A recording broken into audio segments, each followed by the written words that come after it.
મને ખબર નહીં, સોરી, બટ અમારું કેવું છે, અમે લોકો પેલું ક્યારેક અમે બધા લઠ્ઠાઓ ત્યાં આગળ બધા ભેગા થઈએ અમદાવાદના, હું, યશ, મલ્હારભાઈ ને અમે લોકો બધા ભેગા થઈએ, તો ત્યારે શું છે, મારું ઘણી વખત આમ અમે બી પંચાયત કરીએ અમારી વાઈફની કે એનું એમ.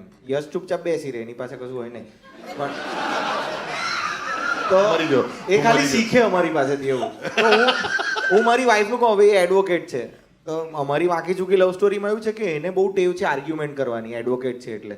તો એને એમ કે હું ઘરે જઈને થોડી પ્રેક્ટિસ કરું. અને મારું એવું છે કે હું કોમેડિયન છું, તો મારી જેવી ભૂલ થાય ને હું પહેલા સોરી કહી દઉં. તો એ કહે ને કે બચું ત્યાં આવું કર્યું, હું કહી દઉં સોરી, તો એને આર્ગ્યુમેન્ટ આગળ વધતી જ નહીં. વચ્ચે 2 દિવસ અમે એટલે ઝઘડ્યા કારણ કે આર્ગ્યુમેન્ટ આગળ વધી નથી રહી. આ સેમ મારી સાથે થાય છે, સેમ. મને લાગે છે આ ગાઈઝની બધી ટ્રિક છે. આર્ગ્યુમેન્ટ તમે કરવા જાઓ ત્યારે સામે સોરી બસ એવું આવી જાય, એટલે આપણે શું બોલવાનું? ભાઈ સોરી તો અમારો બ્રહ્માસ્ત્ર છે ભાઈ.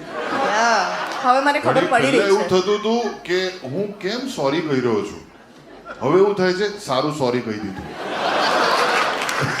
મેં તો પેલું ટોક્સિક બિહેવિયર બી અમુક વાર ચાલુ કરવાનું કે બસ સોરી બોલીને પતાવી દઉં. મેં કીધું આમાં બી વાંક મારો જ છે ફૂલ ડર બિહેવિયર. શાહરુખ ખાન નહીં લગતા એવું હતા. હું એ કહેતો હતો કે અમે જ્યારે આ બધું કે મેં મારું શેર કર્યું ને તો ધીરે રહીને મલ્હારભાઈને બી થયું કે હું બી કહી દઉં. તો એમણે એક દિવસ મને બહુ વિચિત્ર વસ્તુ કીધી પૂજાની, કે રાત્રે શું થાય પેલું એકદમથી ઈચ્છા થાય કે આઈસ્ક્રીમ ખાવા જવું છે. એવું એક દિવસ કહી એમને થયું કે આઈસ્ક્રીમ ખાવા જવું છે મલ્હાર. તો મલ્હાર કીધું હા હેડો ચલો આપણે જઈએ. તો એમણે એવું ના પૂછ્યું કે ક્યાં જઈએ છે, કે કયા બ્રાન્ડમાં કે કયું આઈસ્ક્રીમ ખાવા ક્યાં જઈએ છે. એમણે એ પૂછ્યું કે આપણે ગાડીમાં બેઠા બેઠા કહીશું કે બહાર. તો મલ્હારભાઈ કે 1 મિનિટ આનો સવાલનો શું મતલબ? તો કે ના એટલે એ પ્રમાણે હું કપડાં પહેરું.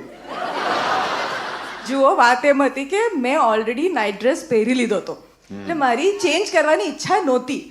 એટલે મેં એને પૂછ્યું કે આપણે ક્યાં જઈએ છીએ, જો ગાડીમાં બેસીને ખાવાના હોય તો હું ચેન્જ ના કરું, નાઇટ ડ્રેસ ચાલી જશે. પણ તમારે હુકમ જ કરવાનો કે હું ગાડીમાં બેસીને જ ખાઈશ.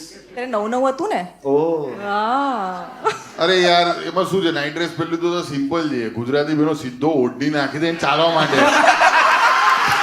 આઈસ્ક્રીમ આલો વર્ડ ઓબ્ઝર્વેશન ભાઈ ક્લાસિક ભાઈ જે પણ ઉપર ઓઢી પહેરી લીધી આ જો આ ખાડો ને જો